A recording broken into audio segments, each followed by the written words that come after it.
शुरू करते हैं।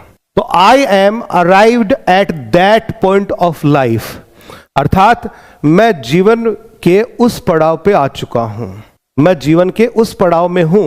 एट विच एंड जहां, वेयर ए मैन में अकाउंट इट एंड मान सकता है ए ब्लेसिंग यानी आशीर्वाद, as it is a singularity. Singularity का मतलब क्या होता है? कोई अनोखी बात।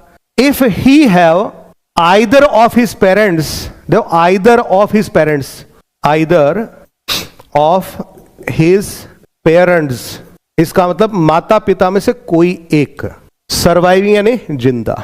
क्या कहना चाह रहा है कि मैं उम्र के उस पड़ाव पर आ चुका हूं जहां पर यदि किसी व्यक्ति के माता या पिता उसमें से कोई एक भी जिंदा है तो वो उसके लिए एक ब्लेसिंग है। ऐसा कब होता है बेटा? जब व्यक्ति एक लेटर एज में चला जाता है, 60-70 साल का हो गया, ठीक है, और उसके बाद में उसके माता पिता में से किसी एक के जीवित बचने की संभावना कितनी होती है? बहुत कम, न के बराबर, है ना, बहुत कम, न के बराबर। और यदि वो दोनों में से कोई एक भी जिंदा है तो इसका मतलब क्या हुआ कि उसके लिए तो बहुत ही ब्लेसिंग है। अरे माता पिता का मतलब क्या होता है?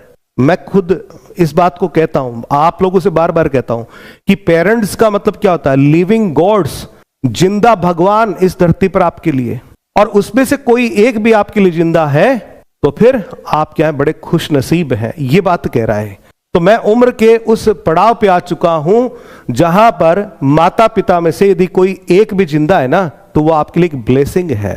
I have not that felicity, felicity यानी खुशी, जॉय, लेकिन मेरे पास वो खुशी नहीं है, मेरे पास वो खुशी नहीं है। अर्थात कि मेरे माता पिता जिंदा नहीं है, मेरे माता पिता जिंदा नहीं है। इसका मतलब ये है। एंड समटाइम्स थिंक फीलिंगली, और कभी कभी मैं बहुत गहराई से सोचता हूं, ऑफ ए पैसेज, एक पैसेज के बारे में, एक पैराग्राफ के बारे में जो मैंने कहीं पढ़ा। कहां पढ़ा? In Browne's Christian morals. Thomas Browne, अभी मैं कह रहा था ना कि क्लासिकल राइटर है, उसका इफेक्ट है इस भाई साहब पे।